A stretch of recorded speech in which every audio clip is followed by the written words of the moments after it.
जब तुम्हें अंतरंग में शांति सी प्रतीत हो, और वो सुबह से ही पता चल जाएगी कि आज उदय कैसा है।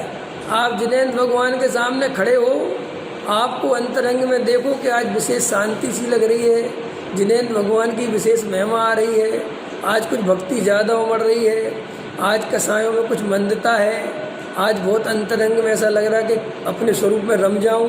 जब तुम्हें ऐसा प्रतीत हो, सब छोड़ छाड़ के ध्यान लगा दो। ख्याल में आया कि नहीं आया? वो अवसर है, वो संकेत है इस बात का कि हो सकता है तू आज अगर मेहनत कर दे तो तुझे सम्यक दर्शन मिल जाए। लेकिन हमें होश नहीं है, हम समय गवाते चले आते हैं, उदय मंद होते हैं तीव्र। और अधिकतर तो लोग इन सब का जो उदय मंद होते हैं, इन सब का उपयोग पुण्य में खर्च कर देते हैं। काय में खर्च कर देते हैं? पुण्य में। हमें पुण्य की जगह काय में खर्च करना है? वेद ज्ञान में। तो वेद ज्ञान करना पुण्य है कि नहीं? कौन बताएगा? वेद ज्ञान करना पुण्य है कि नहीं है? वेद ज्ञान करना पुण्य है कि नहीं अरुण जी? नहीं है? अच्छी बात। पारस बताओ, वेद ज्ञान करना पुण्य है कि नहीं? हाँ हाँ हाँ हाँ, बहुत अच्छा। बताओ बताओ, आप बताओ बताओ बताओ। वेद ज्ञान तो समझते हो ना? करना पुण्य है कि नहीं? सुनो, पुण्य नहीं है, सर्वोत्कृष्ट पुण्य है। जिनेंद्र भगवान की पूजा करने से ज़्यादा पुण्य बनता है विचार करने पर। इसलिए तुम ये पुण्य के लिए अलग से खाता क्यों खोलते हो? इतना क्यों घबराते हो पुण्य के लिए? अगर तुम 1 घंटे तत्व विचार करोगे तो दिन भर की पूजा से ज़्यादा पुण्य है। जब सेविंग अकाउंट में ही काम चल रहा है, बढ़िया अपनी गवर्नमेंट कह रही इसी में लो दो, तो वो कौन सा काम करंट का है वो खुलवाओ है जिसमें करंट लगे, ये बढ़िया है ना अपने शांति वाला। ऐसे ही तुम्हें अलग अलग से गुणा भाग बनियों वाले मत लगाया करो भाई। कई लोग ये पूजा, अरे कुछ नहीं, इसी पूजा में आनंद आ गया, छोड़ो विकल्प। अब इसी में ध्यान लग रहा है, छोड़ो विकल्प। ये 2 लाइन पढ़ के ही आनंद आ गया, छोड़ो मांगे का पढ़ना। कोई अपन को क्लास से पास नहीं करनी, कोई डिग्री नहीं चाहिए, कोई अपन को पूजा के रिकॉर्ड नहीं बनाने, कोई कुछ नहीं। हम तो अपने आनंद के लिए आ रहे हैं। काहे के लिए आ रहे? और आनंद 1 लाइन पढ़ के आ गया तो वही बहुत है, और 10 पढ़ के आ गया तो वही बहुत है, और 2 पेज पढ़ के आ जाए तो वो बहुत है। लेकिन क्या चाहिए? शर्त क्या होनी चाहिए? जिसे पूजा करने में आकुलता होती हो वो पूजा नहीं कर सकता, क्योंकि पूजा मतलब आनंद। शुभ भाव कैसे बनता है पता है तुम्हें? शुभ भाव किसे कहते हैं? आनंद पूर्वक उछलती हुई परिणति देवशास्त्र गुरु के प्रति, उससे पुण्य बनता है। क्या कहा मैंने? उछलती हुई परिणति जानते हो? उदाहरण दूं? रमेश जी उदाहरण दूं? ब्लैक में टिकट लेके फिल्म देखी, उछलती हुई परिणति है वो, है? कभी नहीं देखी? कोई बात, ब्लैक का पता तो है कैसे होता है, हैं? पुलिस अब तो समय बदल गया, अब तो वो समय निकल गए, लेकिन अच्छे हैं वे लोग जिनने वो समय देखी है। कुछ तो पता होना चाहिए कि कसाई की पूर्ति के लिए जीव क्या क्या करता है। हम जब जयपुर पढ़ते थे और कभी फिल्म देखने जाते थे तो उस समय ब्लैक होता था, तो हमने देखा है भाई साहब, लोग डंडे खाने को तैयार हैं, माने 2-4 पड़ जाए तो पड़ जाए, टिकट चाहिए। ये उछलती परिणति है।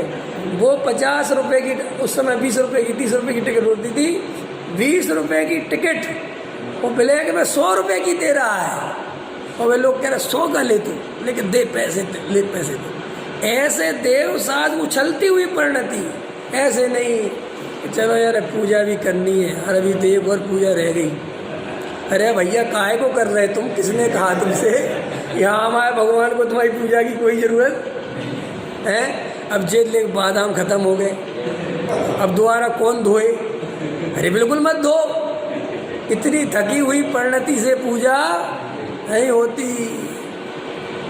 अंतरंग में उल्लास होना चाहिए, मैं तुम्हें ये समझा रहा हूँ कि तुम्हें अभी ये भी पता नहीं कि पुण्य बनेगा किससे।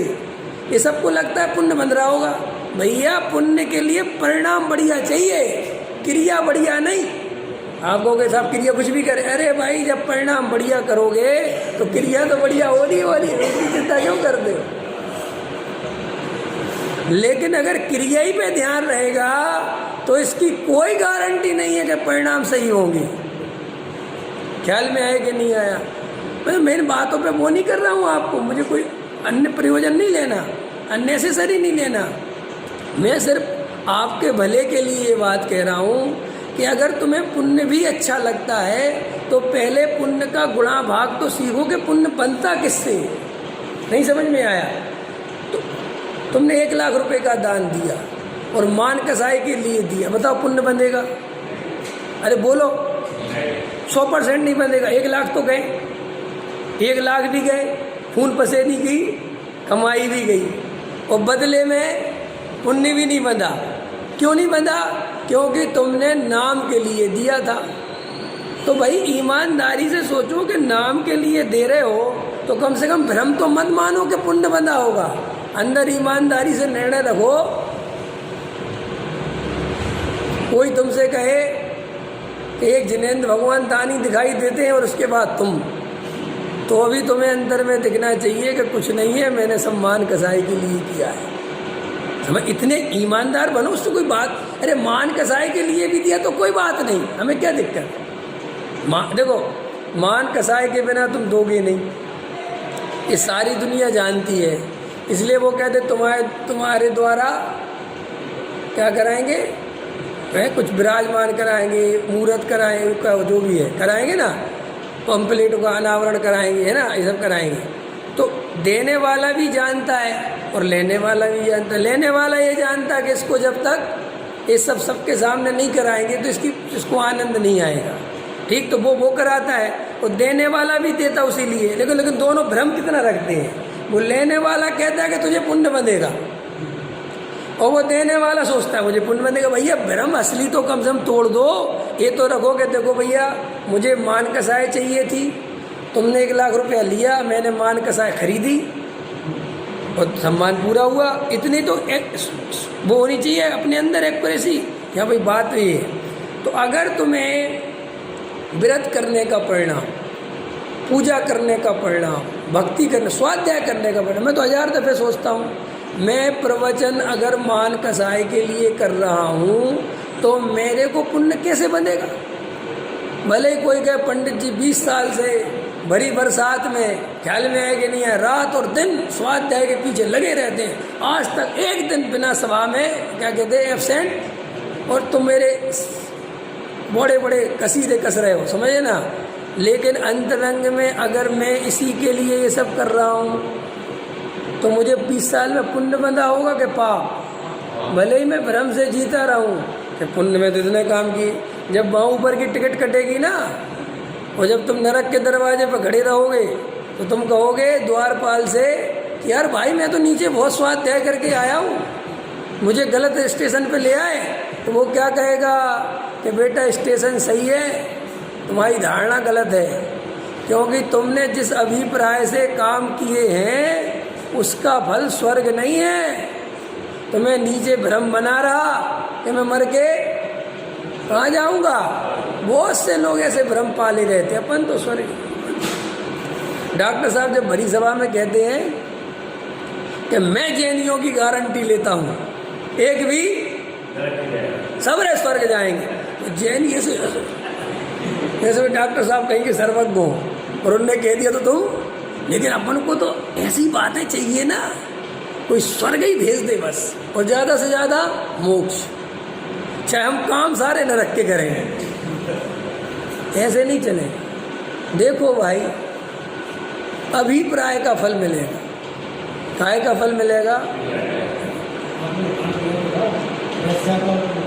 हाँ बहुत बड़े सही याद आ गया आपको। एक वेश्या और पंडित जी का उदाहरण दिया था मैंने कि भाई एक वेश्या रहती थी, सामने वेश्या के घर के सामने एक पंडित जी रहते थे। पंडित जी रात और दिन पूजा पाठ हवन भक्ति वेद इनका पाठ पठन करते रहते थे। समझ गए नहीं समझ, रात और दिन। और वेश्या के पास रात और दिन क्या होता रहता था? देह का व्यापार। ख्याल में है ना? यही काम। तो पंडित जी रोज उसको देखते थे और अंदर अंदर एक पापन है, कसाई, दुष्ट, ऐसा सोचते रहते थे। और दोनों संयोग की बात साथ में मर गए। ठीक, अब ऊपर मिल गए। तो वेश्या को स्वर्ग के दरवाजे पे और पंडित जी को नरक के दरवाजे पे।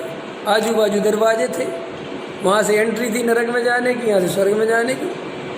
पंडित जी कह रहे भैया द्वारपाल तुमसे गलती हो गई, हमारा कुछ जो है आधार कार्ड चेंज हो गया ये तो जारी है वहाँ और मेरे को जाना यहाँ, ये क्या करते हो? बोले नहीं पंडित जी कोई आधार कार्ड चेंज नहीं हुआ, आपको यहीं जाना है और इसको यहाँ जाना है। बोले ये तो मैं सोचता था मनुष्य लोक में ही अन्याय होता है, यहाँ तो देवलोक में और ज़्यादा अन्याय है, यहाँ तो पागल ही बिल्कुल है। उन्हें एक वेश्या को स्वर्ग, जिसने रात और दिन विषय भोगों में लगी रही, और मैं इतनी बढ़िया भक्ति और सब कुछ करता रहा मेरा। बोले सुनो सुनो, ये तुम अंतरंग में जाके देखो तो तुमने अंतरंग में क्या किया? कि क्या किया कि जब तुम पूजा पाठ करते थे तुम्हारे अंतरंग में ये चलता था कि वेश्या के यहाँ कितना मजे चल रहे हैं। समझ में आया ना? क्या चल रहे हैं? मजे चल रहे हैं। और मैं मर्यादा पुरुषोत्तम, ख्याल में है ना, इस चक्कर में फंसा हूँ। अब मैं तो क्या करूँ, और ये नरक जाएगी, तो यही सोचते रहे, ठीक है ना, और खुश होते रहे। और वो वहाँ पर उस देह व्यापार के बीच में सोचती थी, उसके अभिप्राय में ये रहता था कि मैंने पूर्व में कैसे पाप करे हैं, कि कैसी मेरी स्थिति बनी हुई है। एक देखो सामने पंडित जी रहते हैं, वो कितना धर्म ध्यान करते हैं, कितनी पूजा भक्ति करते हैं, धन्य उनका जीवन। हे भगवान ऐसा जीवन मुझे भी मिले। ख्याल में है कि नहीं है? तो उसको उन परिणामों से उस परिस्थिति में भी पुण्य बनता रहा, और तुम्हें पुण्य की क्रियाओं में भी। तो भाई ऐसा अपने अंतरंग में विचार करो, कहीं ऐसा ना हो जाए पापी पुण्य बांध लें और तुम पाप। ख्याल में आए नहीं? क्यों समझ में आएगी नहीं? क्योंकि तुम गर्व से फूले रहोगे कि हम तो जैन हैं, हम तो जैन हैं, और ये सब पापी है। ऐसे नहीं चलेगा काम। देखो गुरुदेव श्री सभी जीवों को भगवान कह के संबोधन करते हैं। ख्याल में है ना? सभी जीवों को, सभी जीव भगवान हैं, तो वे स्वयं को भी भगवान देखते हैं। ख्याल में है ना? तो हमें अंतरंग में अपनी, लोग कहते साहब परिणाम परिणाम, मैं तो कभी परिणामों पे भी व्याख्या करूं तो मैं कहता हूं तुम देखो कि परिणाम भी तुम्हारे ईमानदारी के हैं कि नहीं, कि अंतरंग में अभिप्राय में तो भैया क्या परिस्थिति है, और परिणाम और क्रिया। अपन जिनेंद्र भगवान के सामने खड़े हुए और पूजा कर रहे हैं, और परिणाम में दुकान दुकान चल रही है, व्यापार व्यापार चल रहा है, तो कम से कम इतने तो होश में रहो कि मुझे 1% भी पुण्य नहीं बंधा होगा, क्योंकि पुण्य बंधेगा किस भाव से? और मंदिर में खड़े होने से या भगवान के सामने खड़े रहने से पुण्य बनता हो, तो फिर तो जो मंदिर की सेवा करने वाले हैं वो तो पुण्य ही पुण्य मानते रहेंगे। ख्याल में है नहीं आया? लेकिन अपन के साथ प्रॉब्लम क्या है? अपन बेहोश है, अपन को पता नहीं, अपन क्रिया दृष्टि वाले हैं। तो अपन मंदिर में पूजा पाठ करते हैं तो अपन को लगता पुण्य नहीं बन रहा है, क्योंकि अपन को होश नहीं कि अंदर क्या चल रहा है क्या नहीं चल रहा। और व्यापार में गए तो अपन को लगता है पाप ही बन रहा है अंदर में ना, जबकि किसी द्रव्य क्षेत्र काल भाव से पुण्य पाप नहीं है।